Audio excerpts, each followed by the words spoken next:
বিশ্ববিদ্যালয় ভোট গণনা চলছে। আমাদের প্রতিনিধি হিন্দোল দে আমাদের সঙ্গে সরাসরি রয়েছেন। হিন্দোল, এখনো পর্যন্ত কি খবর পাচ্ছ? এখনো পর্যন্ত যেটা জানা যাচ্ছে যে ডায়মন্ড হারবার ওমেন্স ইউনিভার্সিটিতে যে 21টা রাউন্ডে গণনা হবে, 19টা টেবিলে, সেই গণনার প্রথম পর্যায়ে অর্থাৎ কিনা ফার্স্ট রাউন্ডের গণনা ইভিএমে শুরু হয়ে গিয়েছে।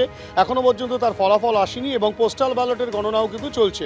গোটা পরিস্থিতিতে এবং এই যে 21 রাউন্ডে গণনা হবে সেই গণনার পরে ফল কি হবে সেটার দিকেই কিন্তু প্রত্যেকে তাকিয়ে রয়েছে। যদিও এখনো পর্যন্ত কিন্তু এই গণনা কেন্দ্রের ভেতরে তৃণমূলের কোনো কাউন্টিং এজেন্ট ভেতরে প্রবেশ করেনি, সেটা কিন্তু একেবারে স্পষ্টভাবে বলা যেতে পারে। এবং তোমাকে বলে রাখি যে নির্বাচনের আগের দিন অর্থাৎ কিনা পুনর্নির্বাচন ফলতা বিধানসভা কেন্দ্রে যখন হয়, তারপরে একেবারে জাহাঙ্গীর খান, দোর্দণ্ড প্রতাপ তৃণমূল নেতা, যিনি তৃণমূল কংগ্রেসের প্রার্থী হয়েছেন ফলতা থেকে, তিনি কিন্তু ভোটের 48 ঘন্টা আগে তিনি বলেন যে ফলতাবাসী ভালো থাকুন, তিনি সরে দাঁড়াচ্ছেন।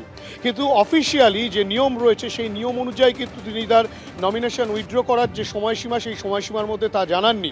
এবং তিনি কিন্তু ভোটে যে চিত্র দেখা গিয়েছিল ভোটের দিন 21 তারিখ, সেক্ষেত্রেও কিন্তু কোনো রকম কোনো পোলিং এজেন্টকে কিন্তু তৃণমূল কংগ্রেসের কোনো এজেন্টকে কিন্তু দেখা যায়নি বুথের ভেতরে, এবং বুথের বাইরেও কোথাও তাদেরকে দেখা যায়নি। এবং ইতিমধ্যে তোমাকে বলে রাখি, এই কাউন্টিং যে প্রক্রিয়া শুরু হয়েছে সেই কাউন্টিং প্রক্রিয়ার প্রথম পর্যায়ে অর্থাৎ ফার্স্ট রাউন্ডে ইভিএমে কাউন্টিং শুরু হয়েছে। এখনও পর্যন্ত তার ফলাফল আসেনি।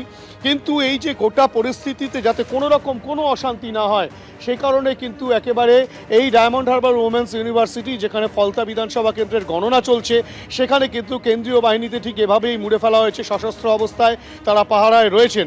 শুধু তাই নয়, রাজ্য পুলিশের তরফ থেকেও কিন্তু বাইরে যাতে কোনো ধরনের কোনো অশান্তি হলে তৎক্ষণাৎ তা প্রতিহত করা যায়, সেই কারণে রাজ্য পুলিশ কেন্দ্রীয় বাহিনীর জওয়ানদেরকে সঙ্গে নিয়ে তারা কিন্তু একেবারে ডায়মন্ড হারবার রোডের পাশে ডায়মন্ড হারবার ওমেন্স কলেজে তারা কিন্তু সেখানে রয়েছে। এবং শুধু তাই নয়, বিস্তীর্ণ এলাকায় আরও একটা বিষয় দেখাবো। এখানে কিন্তু সেই বুলেট প্রুফ গাড়ি, যেটি কিন্তু জম্মু কাশ্মীর থেকে নিয়ে আসা হয়েছে, তুমি দেখতেই পাচ্ছ যে সেই বুলেট প্রুফ গাড়িও কিন্তু রয়েছে। কেন্দ্রীয় বাহিনীর জওয়ানরা তারা একেবারে প্রস্তুত রয়েছে, সশস্ত্র অবস্থায় তারা রয়েছে। অর্থাৎ কোনো ধরনের কোনো অশান্তি যদি হয়, সেক্ষেত্রে সেই অশান্তিকে এড়ানোর জন্য পুলিশ প্রশাসন একেবারে প্রস্তুত। এবং তার পাশাপাশি যে গণনা প্রক্রিয়া, সেই গণনা প্রক্রিয়াও কিন্তু চলছে। প্রথম পর্যায়ে ইভিএমে সেই গণনা প্রক্রিয়া চলছে এবং ব্যালট পেপারে যে গণনা, সেটাও কিন্তু চলছে একসাথেই, তেমনটাই কিন্তু এই প্রশাসন সূত্রে জানা যাচ্ছে।